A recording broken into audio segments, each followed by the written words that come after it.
Hello dear students, मेरा नाम है इंद्रजीत सिंह और हम मिल रहे हैं हमारे खूबसूरत प्यारे अपने चैनल आरटी एकेडमी पर। आरटी एकेडमी पर हम आपको 11th और 12th क्लास के फिजिक्स, केमिस्ट्री, मैथ्स और बायोलॉजी सारे सब्जेक्ट ईयर लॉन्ग कोर्स करा रहे हैं आपके बोर्ड एग्जामिनेशंस और आपके स्कूल एग्जामिनेशंस को ध्यान में रखते हुए। तो आज हम 11th क्लास का लेक्चर कर रहे हैं।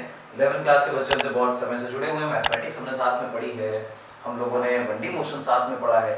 आज की जो चर्चा है वो 2D मोशन की है। आज का एजेंडा क्लास 11th में काइनेमेटिक्स में बहुत खूबसूरत इंपॉर्टेंट पोर्शन है, that is motion in a plane.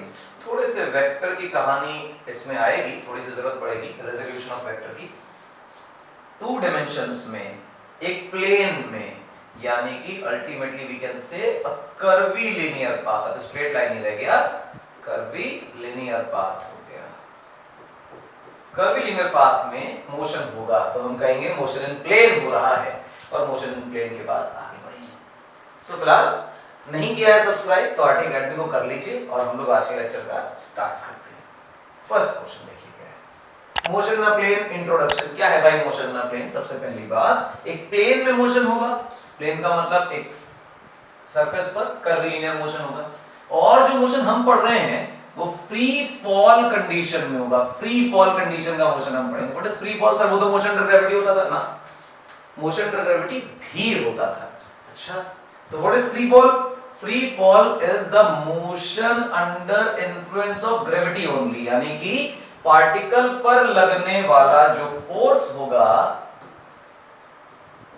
वो सिर्फ उसके वेट यानी कि mg के बराबर होगा। इसके अलावा बॉडी पर कोई फोर्स नहीं लगेगा, जिसकी वजह से एक्सेलरेशन सिर्फ g होगा, that is nothing but 9.8 metres per second square. अच्छा, इसे फ्री फॉल कहते हैं। हाँ, प्रोजेक्शन 2D मोशन के लिए हम बिल्कुल वर्टिकल नहीं रखेंगे, क्योंकि हम मोशन ऑफ ग्रेविटी में सीख के आए हैं कि if the particle is projected vertically upwards तो तय बात है कि वो पार्टिकल स्ट्रेट लाइन में ही जाएगा, उसी स्ट्रेट लाइन में वापस आएगा। वो प्रोजेक्टाइल मोशन जिसे हम कहते हैं, या 2D मोशन, प्लेन में मोशन जिसे हम कहते हैं, वो नहीं करेगा। तो हम किसी और एंगल पर, जैसा कि आपको इस चित्र में दिखाया गया है कि वर्टिकल डायरेक्शन को हम y एक्सिस नाम दे रहे हैं। जो y एक्सिस आपके सामने लिखा है, this is nothing but your vertical direction, और जिसे हम x एक्सिस बोल रहे हैं, this is nothing but your horizontal direction. और यही कन्वेंशन हम पकड़कर चलेंगे। तो वर्टिकल डायरेक्शन में प्रोजेक्शन ना करके किसी एंगल पर किसी वेलोसिटी से, सो कॉल्ड u वेलोसिटी से, हॉरिजॉन्टल से अगर मैं एंगल को नापूं तो किसी थीटा पर प्रोजेक्ट किया गया। इस वजह से ये पार्टिकल स्ट्रेट ना जाके आपको रेड कलर की लाइन दिखाई दे रही है कि इस तरह से ये प्रोजेक्टाइल मोशन पैराबोलिक पाथ में जा रहा है। पाथ कैसा है? पाथ कैसा है? पाथ का जो शेप है वो पैराबोला है, स्ट्रिक्टली। पैराबोला के अलावा कुछ और नहीं हो सकता, नहीं हो सकता parabola. The acceleration is not variable, acceleration is constant. Acceleration लगातार constant है और always downwards काम कर रहा है। सबको पता है कि acceleration तो g है, और g तो भैया constant होता है, और ये जो constant g है ये लगातार नीचे की दिशा में काम कर रहा है। धरती माता हमसे नीचे ही है भाई, तो धरती माता हमें नीचे ही खींचेगी, तो डाउनवर्ड डायरेक्शन में खींच रही है। The maximum height is not considered very high. जो प्रोजेक्टाइल ये मैक्सिमम हाइट पे जा रहा है,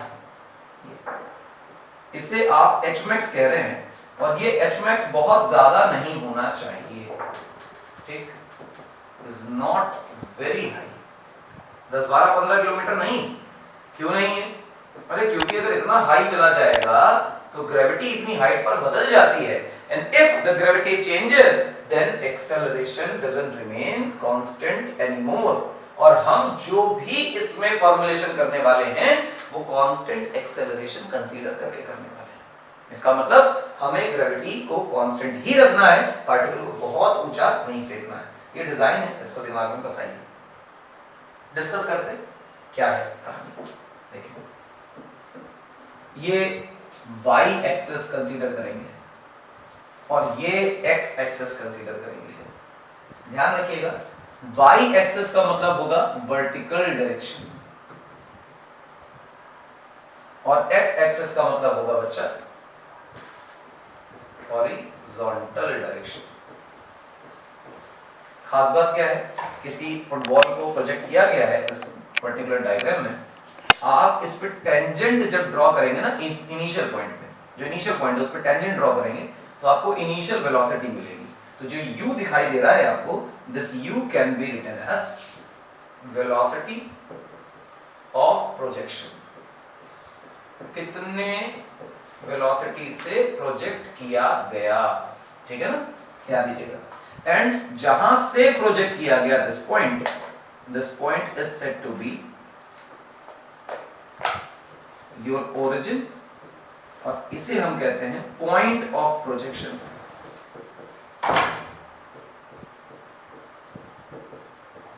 कहां से प्रोजेक्ट किया, that is nothing but your point of projection. ठीक है मेरी बात? हाँ।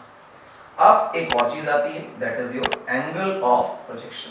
हॉरिजॉन्टल लाइन आपको दिखाई दे रही है, इस हॉरिजॉन्टल लाइन से आप इनिशियल वेलोसिटी वेक्टर का एंगल नापिए। ध्यान रखिएगा, एंगल अब जानबूझकर हॉरिजॉन्टल से नाप रहे हैं। अब ये हॉरिजॉन्टल से अगर आपने एंगल नापा this theta is nothing but angle of projection.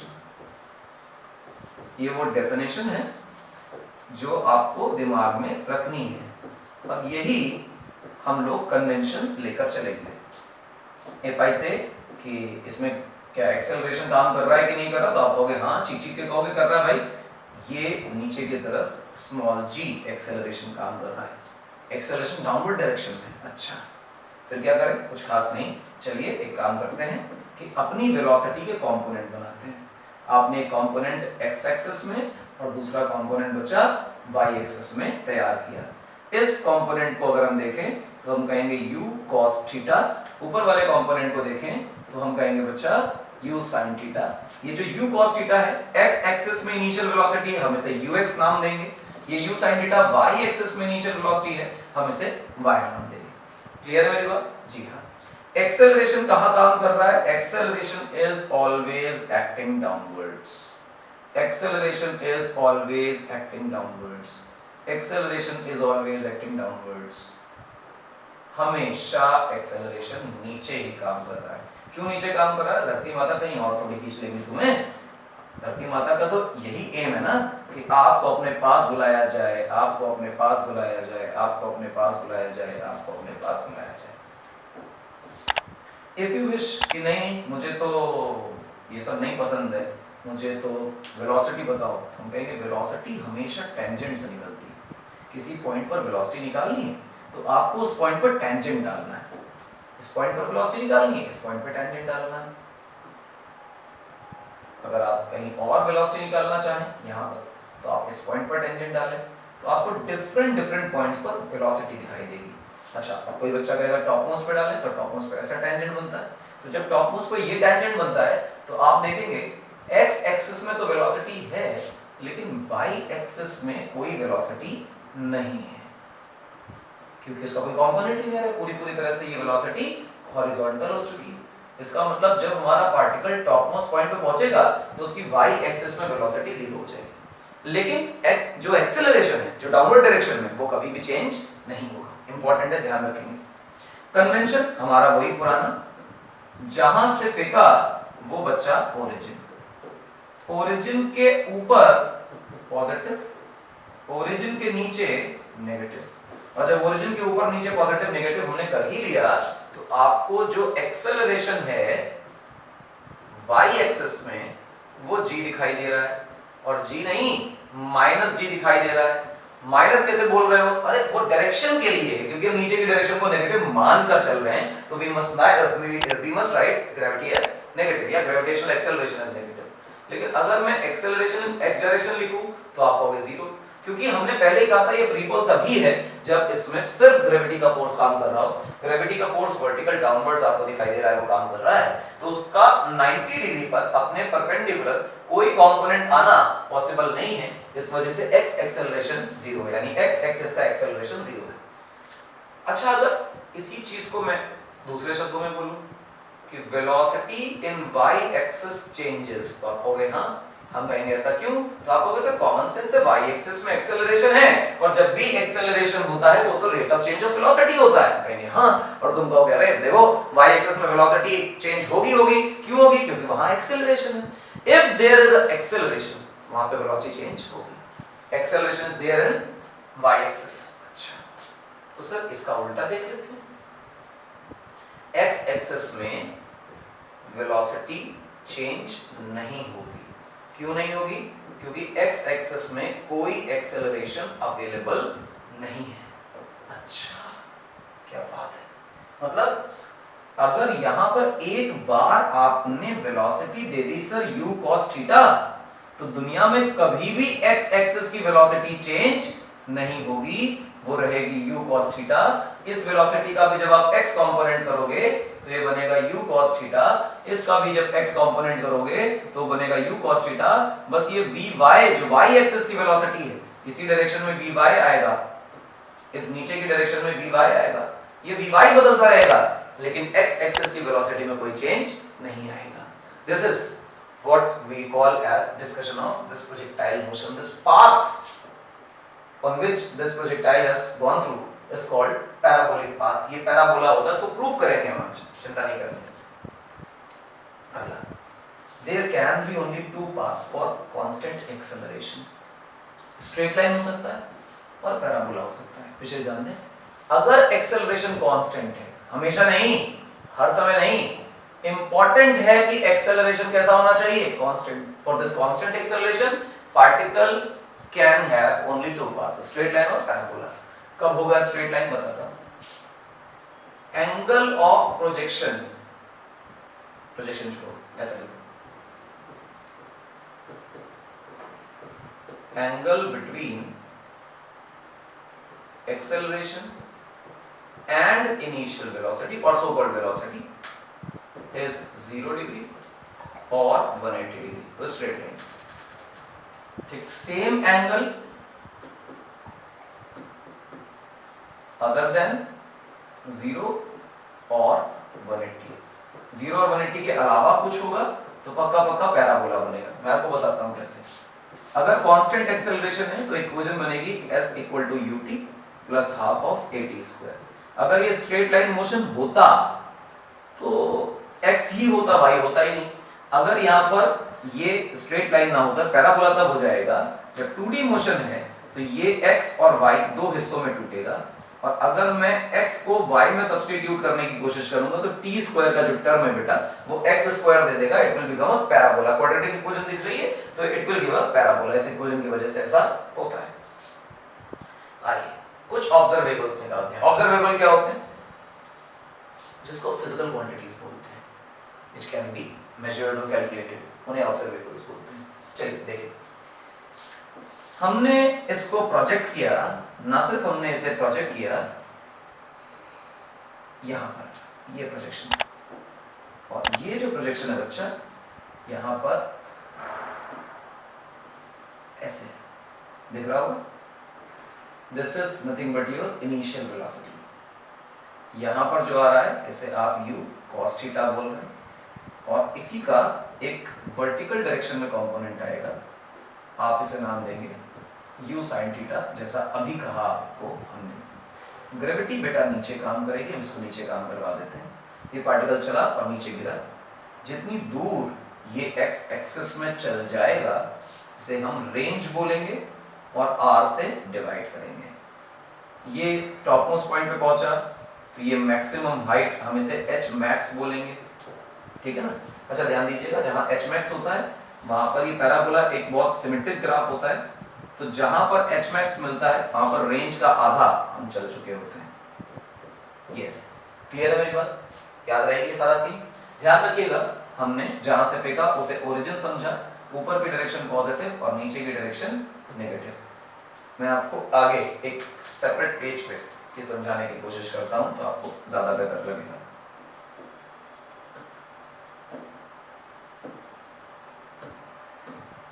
जैसे मान लीजिए कि ये आपके पास एक स्ट्रेट लाइन है, ठीक लगा? हॉरिजॉन्टल डायरेक्शन, ग्राउंड पकड़ के चलते हैं इसको, ठीक, ये ग्राउंड है, और हमने इसे यहां से प्रोजेक्ट किया। प्रोजेक्ट करते समय हमने स्पीड u दी और ये बेचारा ऐसे गिरा, and this angle what we call as angle of projection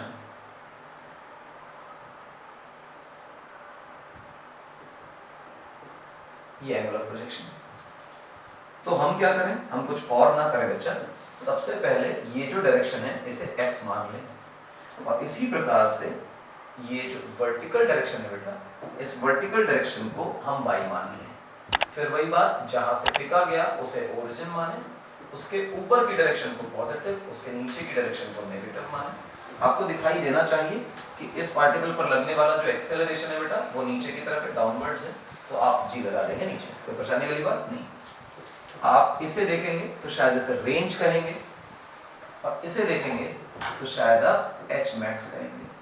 मैं आपको बार बार कह रहा हूं कि अब जब इस 2D मोशन को पढ़ने की बारी आए तो आप इसे 2D मोशन की तरह मत देखें, इसे 1D मोशन की तरह देखें। देखें कैसे, मान लीजिए कि डॉटेड लाइन जो y एक्सिस एक दीवार है, ये पार्टिकल चल के आ रहा है, हम इधर से टॉर्च लगा रहे हैं तो शायद इस पर परछाई बनेगी। ये जो परछाई बनेगी, ये परछाई पहले ऊपर जाएगी व्हेन द पार्टिकल राइजेस, उसका पार्टिकल जब नीचे आएगा तो दोबारा नीचे आएगी। तो अगर ये प्रोजेक्शन है पार्टिकल का, तो पार्टिकल का एक y एक्सिस वाले मोशन को ये प्रोजेक्शन दिखाएगा।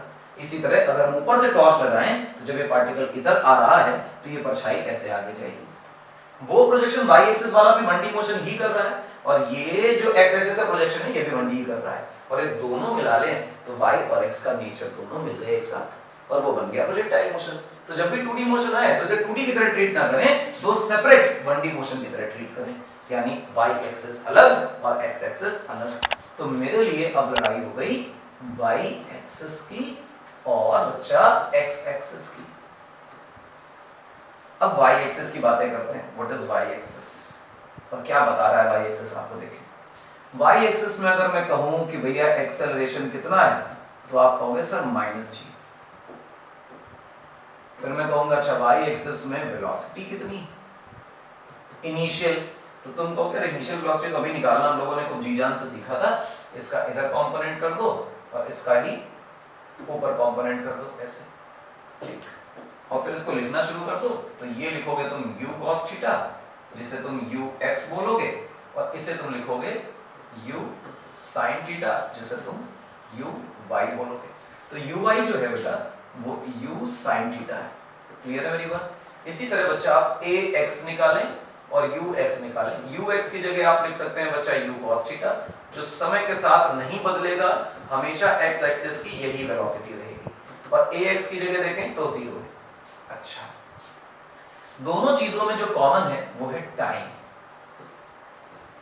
Same for both the axes, क्योंकि पार्टिकल तो एक ही है ना, तो उसके प्रोजेक्शंस बना रहे हैं, तो जो प्रोजेक्शन का टाइम पहले में लगेगा वही प्रोजेक्शन का टाइम दूसरे में लगेगा। पहली जो चीज हम डिफाइन करते हैं इसमें, that is called as time of flight.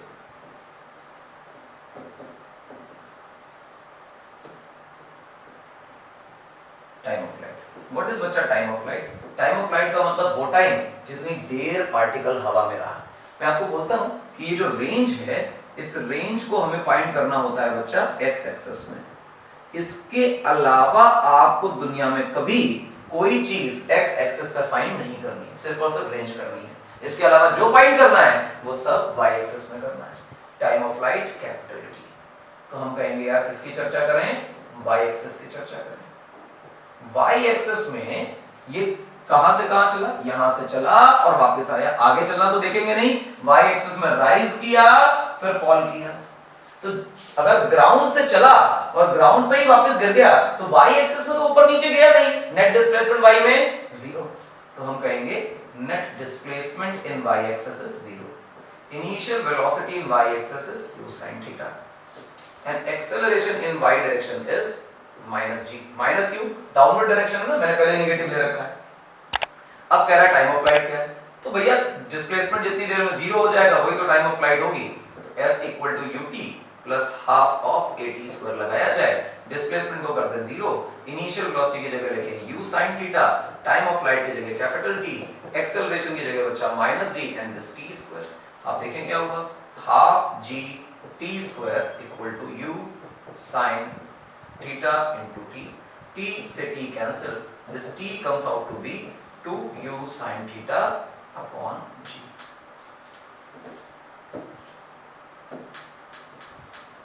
सुंदर फॉर्मूला बन गया टाइम ऑफ फ्लाइट का। Can you see? हाँ, आसान। ये है प्रूविंग टाइम ऑफ फ्लाइट, बहुत अच्छी बात। टाइम ऑफ फ्लाइट निकाल लिया आपने। हाँ आइए, टॉप मोस्ट पॉइंट जो है वो थोड़ा गंदा आदमी है। टॉप मोस्ट पॉइंट पे ux के बराबर वेलोसिटी रहती है। अगर मैं कहूं vx है तो vx ux के बराबर है, क्योंकि x एक्सिस में वेलोसिटी में कोई चेंज नहीं आ रहा है, क्योंकि x एक्सिस में कोई एक्सेलरेशन नहीं। लेकिन अगर मैं यहां पर तुम्हारे सामने छोटा सा vy लिखने की कोशिश करूं तो टॉप मोस्ट पॉइंट पे वेलोसिटी क्या हो जानी है बेटा? जीरो हो जानी है। If the velocity at top most point is zero, तो फिर मैं क्या करूं? मैं कुछ खास ना करूं, टाइम ऑफ असेंड निकालने की कोशिश करूं। What is time of ascend? देखते हैं।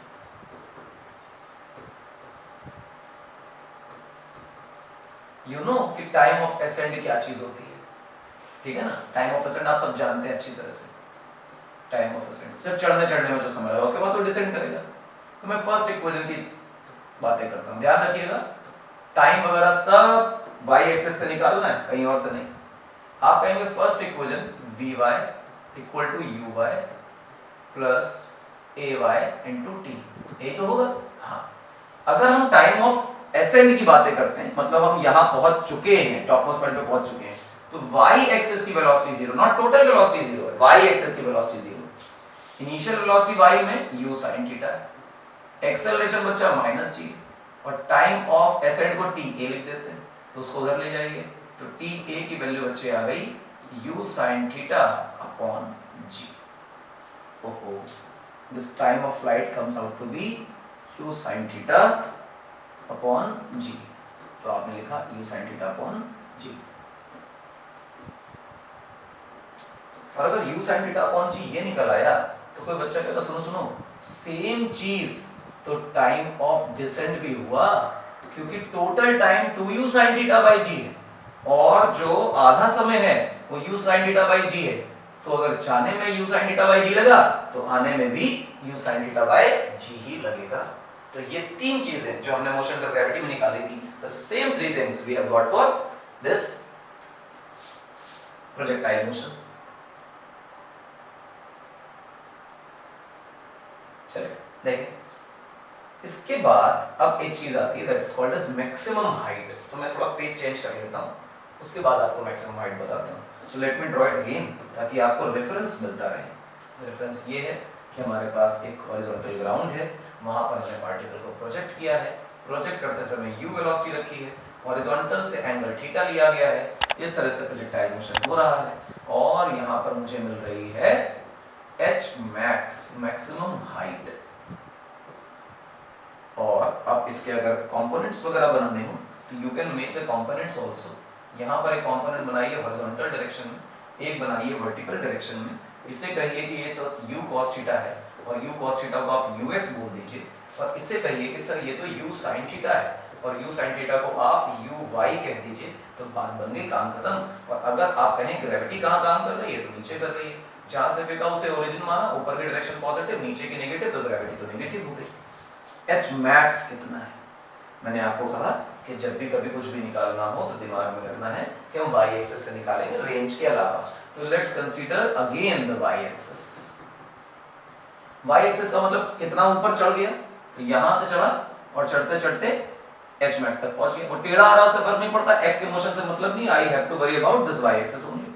और जब यहां पहुंचा तो सारी की सारी वेलोसिटी u cos थीटा यानी x एक्सिस की है, और y एक्सिस में जो भी वेलोसिटी है वो जीरो हो गई। हाँ, थर्ड इक्वेशन का इस्तेमाल करो जरा, v square minus u square equal to 2as। अगर मैं y एक्सिस में हूं और h max पर पहुंच के सोच रहा हूं तो मेरी फाइनल वेलोसिटी जीरो हो गई। इनिशियल वेलोसिटी बचा u sin थीटा थी, I have made square of it. Minus g क्यों? डाउनवर्ड है, मैंने डाउनवर्ड डायरेक्शन नेगेटिव ले रखी है। डिस्प्लेसमेंट जैसे ही मैंने v जीरो किया तो डिस्प्लेसमेंट h max से बराबर हो गया sir. This becomes minus u square sin square theta equal to minus 2g h max। तो आपको ऐसा लगा कि इस माइनस से इस माइनस को खत्म कर देना चाहिए, और h max को अगर बच्चा हम अकेला कर लें तो this h max is nothing but your u square sin square theta by 2g। ये फॉर्मूला बन गया। This is simple straight sweet formula h max का। h max का फॉर्मूला बन रहा है u square sin square theta by 2g। तो ये फॉर्मूलाज आपके पास दिमाग में। फिर वही बात कि these formulas should be used without any sign. हमने मोशन टू ग्रेविटी में भी किया कि ये फॉर्मूला डिराइव करते वक्त हम जी वगैरह के साइन रखकर आए हैं, इस वजह से ऐसे फॉर्मूलाज को इस्तेमाल करते वक्त जी का साइन ना रखा जाए तो बात बन जाएगी। तो लगभग काम हो गया हमारा। अब चर्चा आती है इस महान रेंज की कि हमने पार्टिकल को ग्राउंड पर कितना दूर फेंक दिया है, यानी एक्स एक्सिस में पार्टिकल कितना दूर चला गया है। And if we are worrying about this range, तो मैं रेंज के बारे में क्या बातें करूंगा।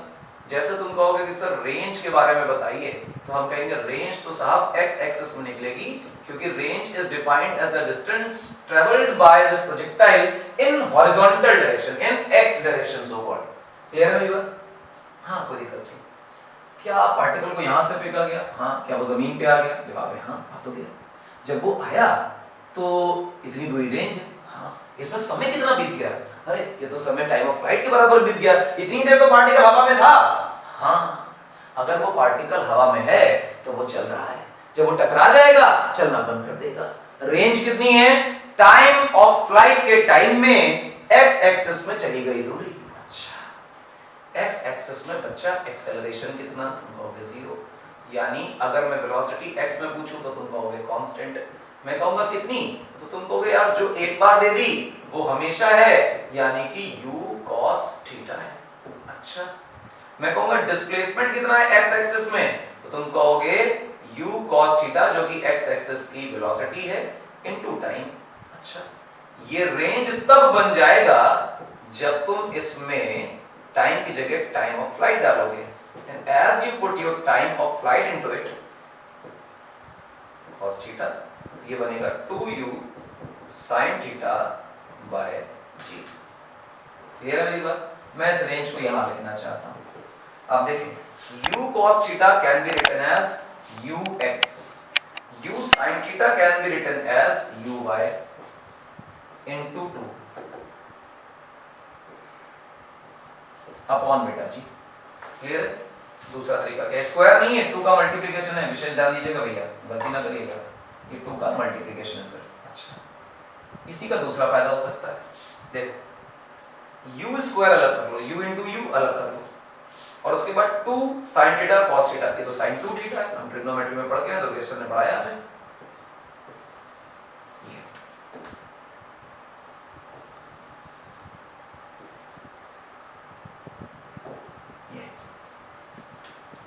R equal to u square sin 2 theta by g, ये रेंज का फॉर्मूला है।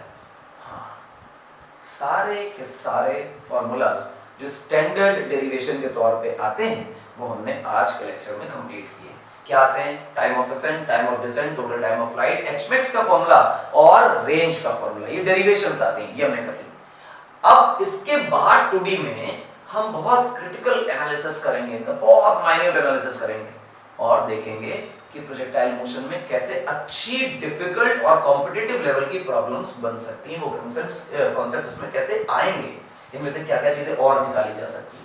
तो फिलहाल आपके बोर्ड एग्जामिनेशंस को लेकर जो कुछ हो सकता है वो मैंने यहाँ पर कर दिया है as far as derivations are concerned. एक डेरिवेशन और है that is called as equation of path या इक्वेशन ऑफ ट्रेजेक्टरी। आज मैं इसको रोक रहा हूं, मैं नहीं कराऊंगा, अगले लेक्चर में कराऊंगा। तो आज इस पूरी जर्नी को, प्रोजेक्टाइल मोशन की जो इंट्रोडक्शन है, इसे एंजॉय करिए, याद करिए वो फैक्ट्स जो मैंने इसमें बताए हैं और डेरिवेशन का क्या तरीका है वो याद रखिए।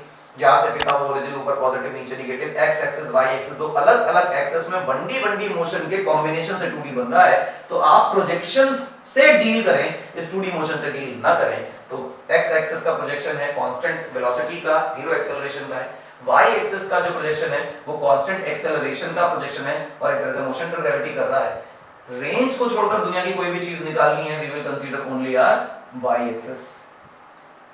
और अगर रेंज निकालनी है तो हम किसकी चर्चा करेंगे? एक्स एक्सिस की। ये है हमारा आज का याद करने का तरीका कि ये टॉपिक कैसे दिमाग में सेटल किया जाए। फिलहाल काम खत्म करते हैं, पैसा हजम करते हैं और अब आती है बारी आपको धन्यवाद बोल देने की। तो भैया बहुत बहुत धन्यवाद हमें देखने के लिए। पूरे साल के वीडियो लेक्चर्स जो आपके स्कूल एग्जामिनेशंस को ध्यान में रखकर बनाए गए हैं, बनाए जा रहे हैं, बनाए जाएंगे, इसके लिए हमें फॉलो करते रहिए। आरटी एकेडमी को फॉलो करिए। आरटी एकेडमी बहुत अच्छा चैनल है और आपको सारे सब्जेक्ट्स एक ही प्लेटफॉर्म पे पूरे साल भर देता रहेगा और आगे भी ये कंटिन्यू हम करते रहेंगे। फिलहाल आज के लेक्चर को यहाँ कंक्लूड करते हैं। अगले टर्म पर, अगले लेक्चर में हम इस प्रोजेक्टाइल मोशन में इक्वेशन ऑफ पाथ कर रहे होंगे और साथ में ऐसे डीपर कॉन्सेप्ट्स और क्रिटिकल कॉन्सेप्ट्स जो कॉम्पिटिटिव एग्जामिनेशंस में पूछे जाते हैं, ये कर रहे होंगे। फिलहाल आज के लिए इतना ही, मिलेंगे अगले लेक्चर में। अगला लेक्चर और इंटरेस्टिंग है, जरूर देखिएगा। Good bye.